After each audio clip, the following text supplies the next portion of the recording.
Alright, how's it going everybody? Today's job is in a really miserable place. Apart from it being really hot and humid, it's gorgeous. This is what was a beautiful outdoor railing, and I know it was a beautiful outdoor railing because I saw it when it was almost brand new. And it looks great, right? Got some copper pipes down the bottom there with a beautiful patina on them. Got this top rail with the detail, it's all wrapped. Now it turns out this thing started rotting pretty quickly. You can see bottom rail there rotted out. You can see all these corners, especially the stuff that's under the eaves there, not too bad. But the stuff that is exposed to the weather, it's having a hard time. As you can see. Sorry about the wind. As you can see, at all the joints, there is water penetration and it's rotting. Now that is because this is low-grade indoor mahogany. This is a lightweight mahogany.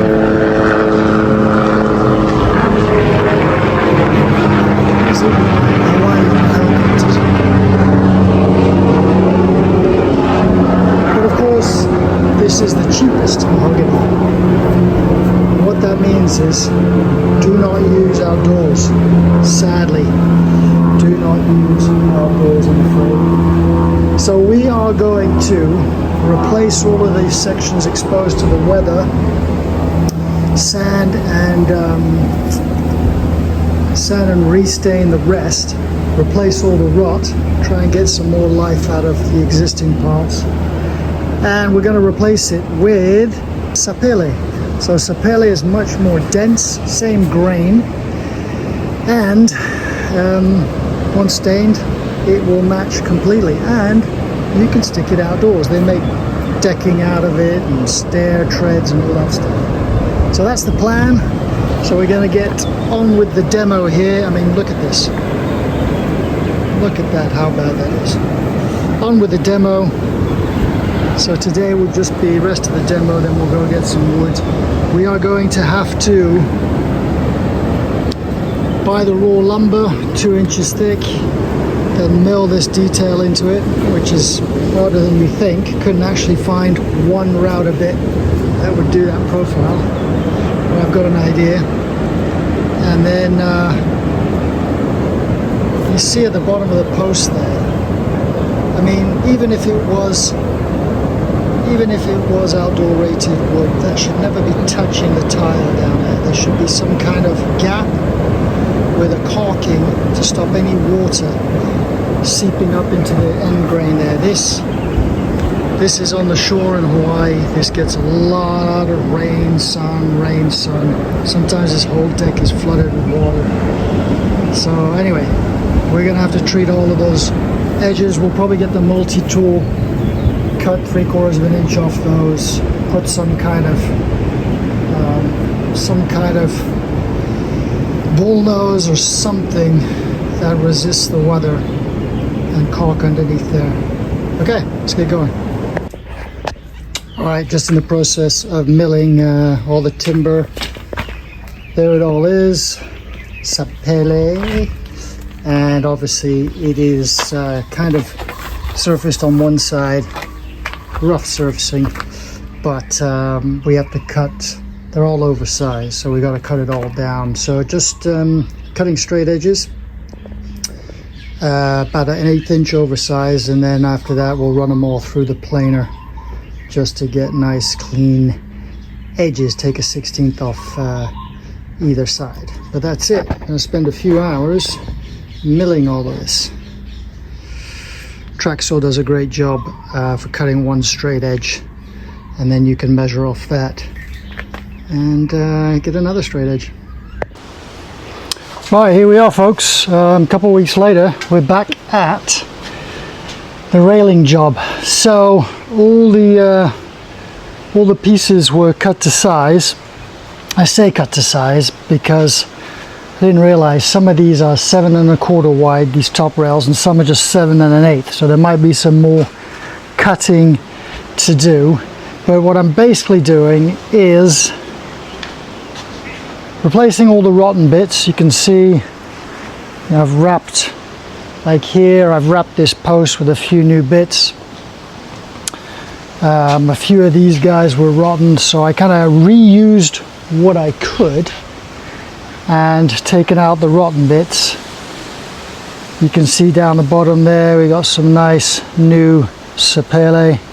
That's nice and strong, and the whole top rail here, everything I'm replacing is going to be Sapele. As I explained before, you got to go with what the client wants. They wanted to keep as much as possible. If you come and look over here, you'll see that this railing here that's kind of under the eave here, well, it's doing great. No rot there, so we'll just sand and restain that. Every once in a while I'm having to re-glue some joints down here and nail them, so we'll be doing that. And right now, if you're looking at this, I'm working on this railing bit here.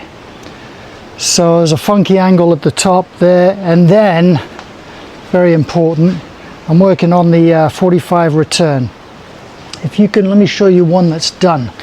If you can see here on an old one, see how they've returned on a 45-degree return on the end. That's so you don't expose end grain of the wood to the elements, because that will just suck up moisture like there's no tomorrow, and it will rot so much faster. So once this is all dried, we'll cut that off flush with the rest. Nicely done. Then we'll put the router detail into, so this router detail, I had to order a couple of router pieces to match that detail. If I show you one, it was quite a, no, not that, quite a strange detail we had going on. There it is. Will that focus? Let's see if that will focus. There you go. So that's just like it's like a 45 chamfer with a large sidewall in order to replicate this little, get a better, there you go, this little detail here. So that's what we're doing, and yeah, we're just going to slowly move our way along. Once everything is rebuilt, there's a few tricky parts like here where the join of two pieces wrap around the post. We might have to cut a bit more off of here, but once we've done all of that, it will be down to basically caulking, puttying, sanding, and restaining really well. So that's that. Moving on. Okay, just about to pack up for the day. So as you can see there, we trimmed off the return. We've cut quite a few of our bits. All the 45s where the joins is, going to leave it long there. Wait until I get this next piece in to do the 45 at the corner. A few more glue ups of gaps that I've opened up, and that's about it. I was working a bit upstairs as well. So tomorrow we'll come back, we'll get probably all of the top rails in, and we'll actually be able to start routering the top pieces. This is the one for the staircase there, and then probably after that we've just got half a day of sanding and staining really, and a bit of caulking. Little update for you then. We've started putting the top rail on, yippee, and as you can imagine, matching the levels and the thicknesses and all that is pretty tough. So here I've done a 45, and then I put some mahogany dowels in there just to tie all that together with a lot of glue. I've got the clamps on there just while it dries up, and then we'll plane this gradually flush with the other side. This joint here is not attached yet because I'm waiting for this corner to glue up. So this corner here, the previous problem that they had was the corners coming apart, and so to solve that problem we've put a spline in there. I don't know if you can see, maybe that will focus. There we go. So we've glued in a Sapele spline, so that's going to stay nice and flush. Once that's glued up, I'll be able to fix that joint over there. So end cap here, same thing, 45-degree return so you don't have any end grain. There is the new stair rail in, just looking beautiful. Of course, after all of this is in, we'll have to router the detail into it to match these guys. Next time around, I think I'll be working on the upper deck doing the corners like this, so I'll show you in more detail how to do one of those. Right, we are all attached. That joint is done. You see the dowels there just drying. Managed to get that joint to line up nicely. And then let's talk about fastening it. So I like to use, especially exterior stuff, stainless. It's a bit more expensive, but it will last much longer. Just be careful when you use treated wood. Certain types of wood treated have a corrosive element to them, so just double check. You can put stainless in, but more importantly, this is Sapele, a very hard wood. When you go into it with stainless screws, whoops, we have malfunction. Let's tighten that up. Okay, when you go into it with stainless screws, stainless is much softer than regular steel, so there'll be a tendency when the screw bites into the hardwood to have a lot of resistance. So there's a few ways you can combat that. You can lubricate the screw, a bit of wax on it or something, that will help it go in, but pre-drilling is probably the best, so make sure you pre-drill. If you try and go into this stuff just full bore, loads of torque, stainless steel, you're going to snap the screw. Trust me, you will snap it. So stainless, much softer metal, always pre-drill, stop you snapping them off.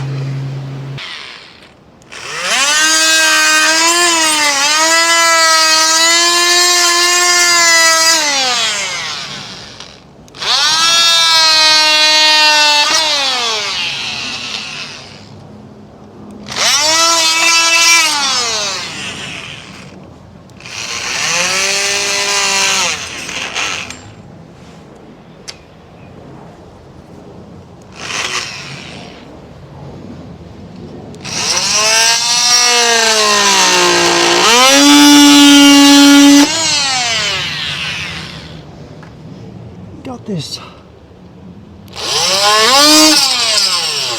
planter thing in my way, not easy. Okay, and then we'll sand those nice and smooth. That is a tight joint. Let's have a look at it. Let's admire.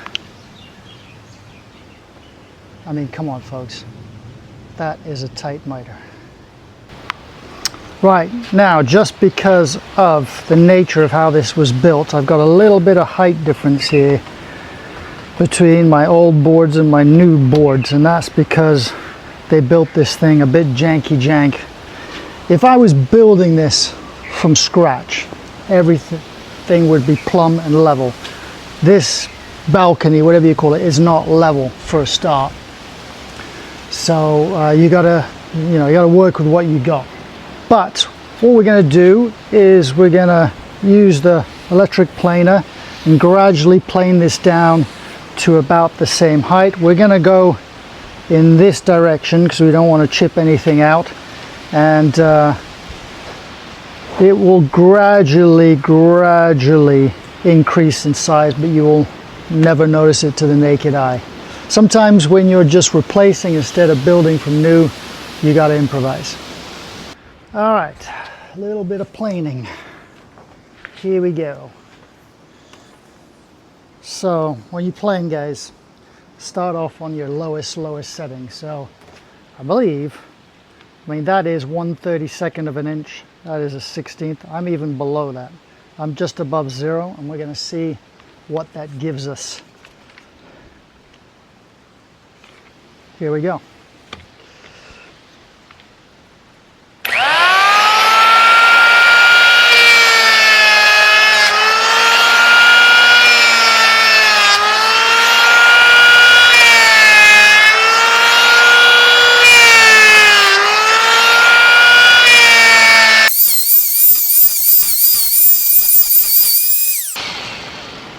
So that's removing quite a lot, even on that setting. I'm not sure this is calibrated perfectly. Might have to recalibrate this, because it seems like on the lowest setting it's removing like a 32nd, but maybe less, maybe a 64th. But anyway, I'm feeding the planer in, so rather than just go straight down like that and take a gouge, I'm just feeding it in because I want to move in this direction and not the opposite, to avoid the chip out.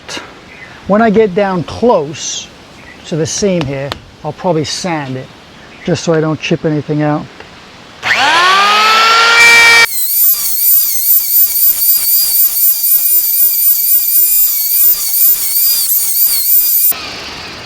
Okay, I think I'm at the point where we're going to get the belt sander on it.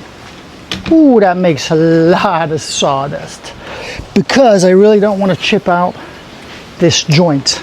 So top tip, belt sander when you get down close. Also, obviously, the planer is only so kind of wide, and these boards are like 2.5 times its width, so you'll end up with some kind of lines in the board which a belt sander will get rid of as well. Ooh, this is an old guy. I think this is one of the first tools I bought, you know. Never use a belt sander anymore.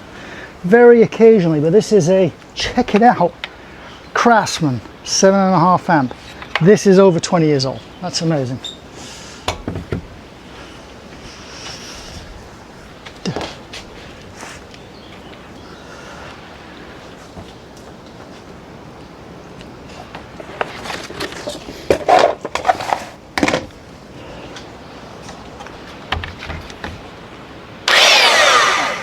Right, now the belt is moving that way, so it's going to rip in.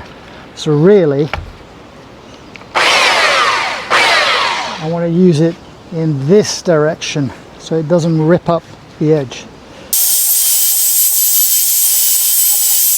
Oh, this is starting to look so good.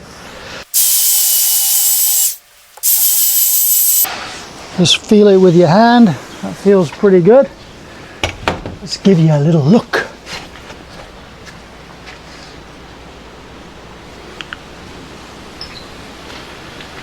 The light's not great here, but so there you go. Now we're nice and flush, a nice and gradual step up.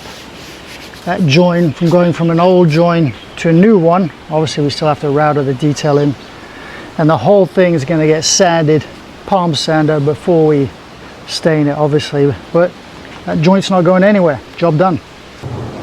Right, well, time to move on to the router down here. So we need to like match the profile of the existing stuff, and I've got the router bit set up. It's going to kick up a lot of dust, so we're going to use the shop vac, but that is going to finish off the downstairs. Then we're going to move upstairs, so we're making really good progress. So I'll show you the router setup and a little bit of routering, and we'll move on. Okay, here it is. Here's the router bit. You can see it's a chamfer bit with a quite a tall sidewall there to get me this detail here, but no bearing on this bit. So I know that from this short edge here to the edge of my bit, 2 5/8. I've already worked that out. So I'm going to put a board like this, 2 5/8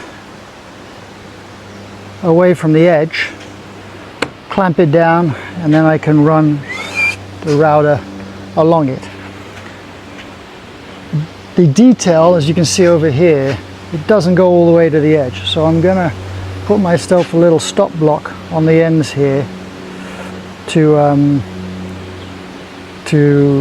finish off the router detail about here, staying shy of the ends. And then where the posts are, it will draw naturally. The size of the router, the side will just hit that and stop short, just like on the other posts over there. Can you see that? It just detail stops short of the post there. So I will replicate that. Right, router time.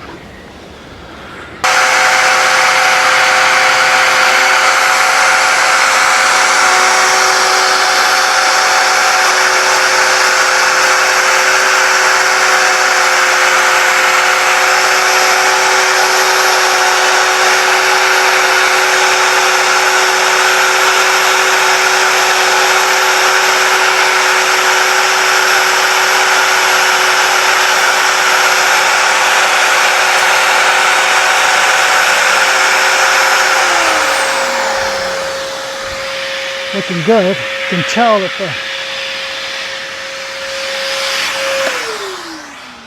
it's looking great. You can tell that the shop vac is struggling to keep up with the amount of dust. This is pumping out, baby.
All right, you get the idea. You don't want to see me routering for days on end, but there it is.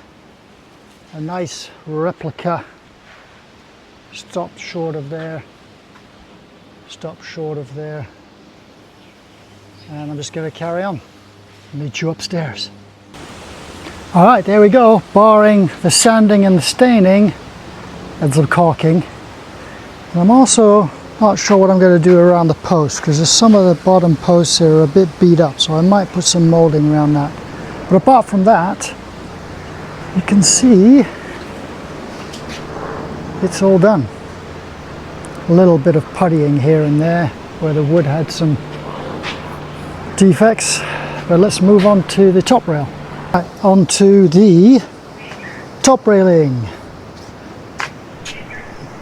Check out all the surface out there. Let's see if we can zoom in. Oh, I'd love to be out there, but no. I am working. So top railing, 3 pieces, about 11 foot there, about a 16 footer there, about another 11 foot there. Should be much more straightforward, apart from this little corner that I just cut out. Now thankfully, when I stripped out the last bit, I kept the end of this. That is the board that was in there. So I had a perfect template to recut that, so I knew it was going to fit perfectly into that mitre there. So right now I'm going to lay the 16-footer across there and lay out for my 45s at the corners here. Now once again, let's talk about something. All right, let's talk about when you are fixing something, replacing parts of something, not building from new. You're going to find that you come across a lot of areas where you have to fudge things. Now when I say fudge, I mean as a handyman you have to use your ingenuity, okay? Things don't always work out perfectly, especially with buildings that aren't built properly or aren't built plumb straight, which is the case with this railing, okay? The deck is not level, the railings weren't installed level, so I'm working with what I got. So the reason that's important is I'm about to cut two 45s on the ends of this 16-foot board. Now that section of railing is not perfectly straight, so I might cut that 45 over there and it's all perfect, and then when I come to the one over there I can't get it to match. So you have to fudge it. So take your time, do a lot of layout. You might have to, if your board is centered on over the railing, you might have to move it over 1/8 of an inch or 1/4 of an inch one way or the other in order to get those 45s to line up. If it's a long stretch of wood, you also have some bend in the wood, but this being Sapele, there's very little bend. It's an extremely hard wood, so wish me luck. So as you can see, I'm going to cut a 45 there, and then there's a 16-foot span, and over here I'm going to cut a 45 as well, and I have to hope that it all matches up. But we're not just going to rely on hope, we're going to do some careful layout and we'll be able to figure it out. Right, so here I'm going to illustrate what I was talking about. So if this miter is perfect and I'm happy with it, it's nice and tight, and I come over here and I've laid my other 16-footer that's going to run into there, and it is centered over the railing. And if I put my square on, you will see, don't know if you can see that, but we are not square. We have a gap in there. So what to do? Well, basically this is going to have to get fudged slightly. This is the longest run. The longest run is going to be the easiest to bend. So I'm going to cut 45 perfectly here, offset this guy slightly so that that gap is closed, and then what I might have to do is when I come down to this end, I might have to bend this piece of wood or that piece of wood in slightly or out slightly to create that 45. As with all these things, always cut oversized, so sneak up on it. So cut it 1/4 of an inch more than you think, test fit it, see how it goes. Cut another 1/8 off, test fit it. You never want to cut too short. Too short is impossible to fix, too long is easy. Okay, I think I've shown you this before, but just want to touch on something. So I've created my rabbets for my little piece of wood that's going to go in there. But with this, so this is a 1/2 inch rabbet I've created. When you router this, make sure you have something on the back side of where the router is going to exit so you don't get tear out. Clamp something there. But also, you see how this guy, it fits in there.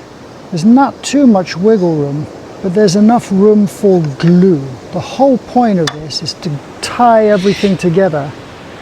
But if you create it really snug fit, then all the glue will squeeze out, and then this becomes loose, doesn't really do its job. So you need a little bit of room in there for glue. So you need Obviously you don't want to make it too thick so you have room top and bottom, and also not too wide, so there's glue in on the sides there. Right, time for a glue up then. How about that view, eh? Not bad at all.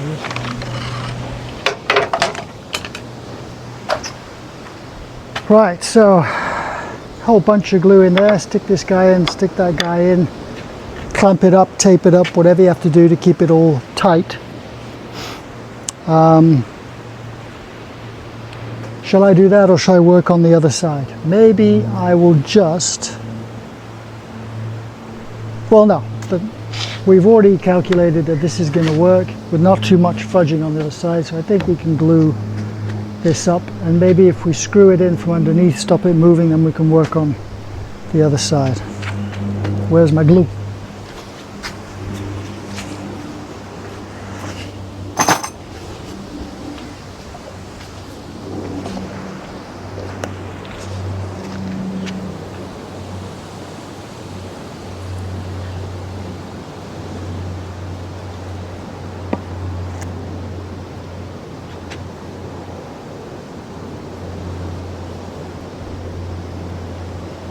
Don't be shy with the glue in these things.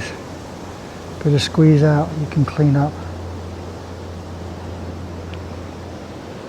I'm using Type Bond 3 rated for exterior use. You could use like one of those expanding polyurethane Gorilla Glues or something. I suppose, whatever floats your boat. If you think one's better than the other, leave a comment. Let me know what you think. I'm sure somebody out there is a know-it-all when it comes to glue. I've always had success with this for this type of application.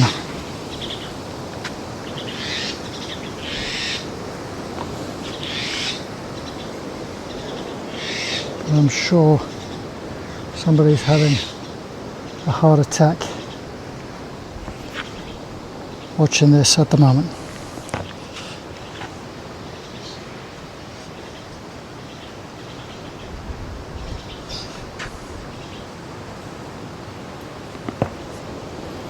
Loads of glue. Glucidae. Type Bond 3 has a reasonable working time, so you don't have to be crazy fast. But you do.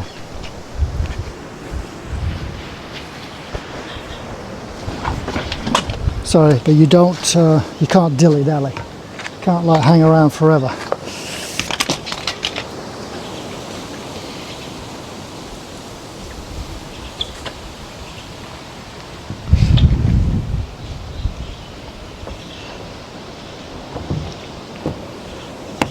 Oh yeah, boy, check it.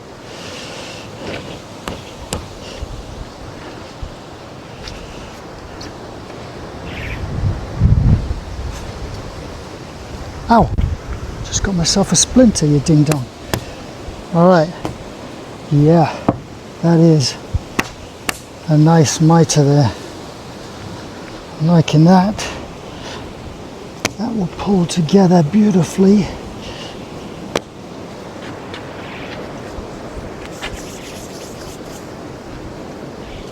Beautifully.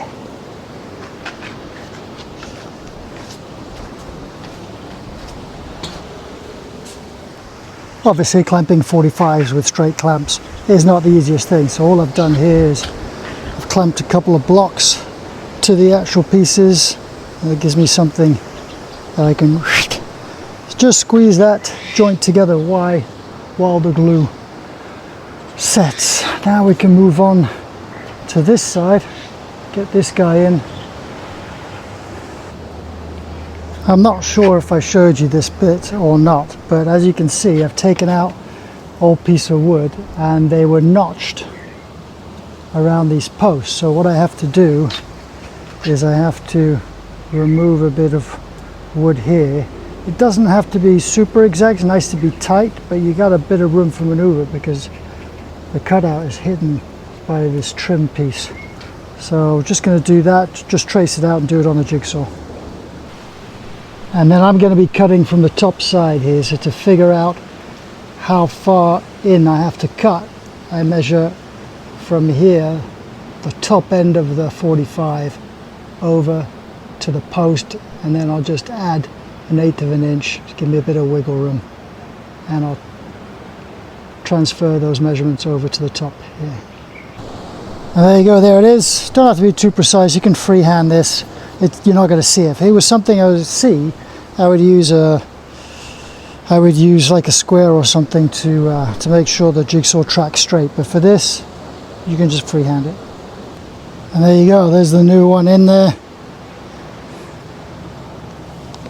Fits like a glove. Alright guys, that is pretty much construction over. We just have a bit of sanding to do.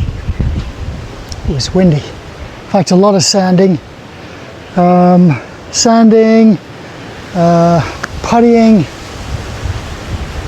you know, all the little holes just to make it, caulking, and then the staining.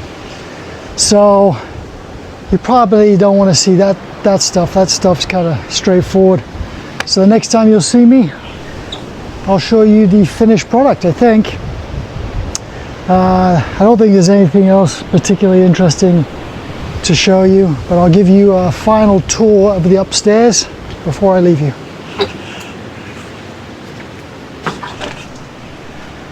All right, so a bit of sanding to be done there. All the routering is done. Beautiful, tight miters.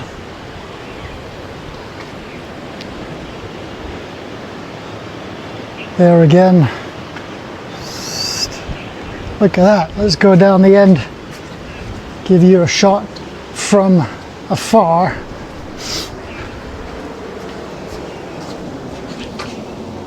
Here it is. That's the upstairs. There's the downstairs, which I've finished as well. Hope you liked it. Hope this helps you out.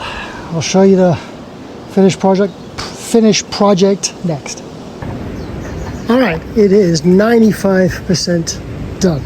I say 95 because I forgot the backside of the railings there. That's a bit dangerous with the ladder. I tried, I'm on the top step, so I really have to get a harness or a taller ladder, sadly, especially over here above the steps. That's kind of awkward. So I've got those left to do. That should only take an hour or two, and then also I'm contemplating whether some parts need another coat of stain just to blend it all in with the old stuff. But it is structurally sound, so I know you've got guests coming. You can probably have kids jump off it into the pool. But yeah, there we go. So I've got to go fly a plane to Singapore in 3 days, which means I'm leaving on a red eye tonight. So I'll be back mid-July, and then I can finish this off. I know you have guests. I can come in and either do it then or do it later.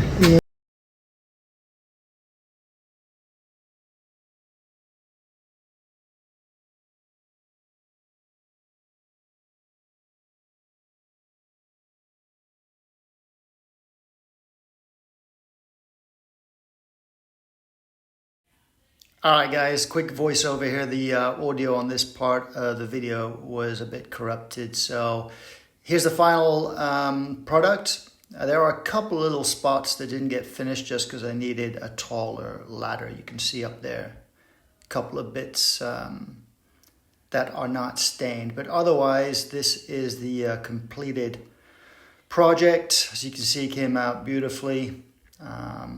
Tried to match the new to the old as much as possible. It's always quite difficult when you apply a new stain, you know, trying to match an old stain, But there we go. I think the client was very happy. He's given this a new lease of life. And I think they're good to go for another 10 to 15 years. We might have to come back in at some point and cut out some the old stuff that has weathered a bit more and replace it with Sapele as well. But all in all, great fun working on this job. I think it turned out really nice. And like I said, client is really happy. I'm just realizing that that camera is kind of all over the place. Hope it's not making you dizzy. Thanks for watching, guys. Bye.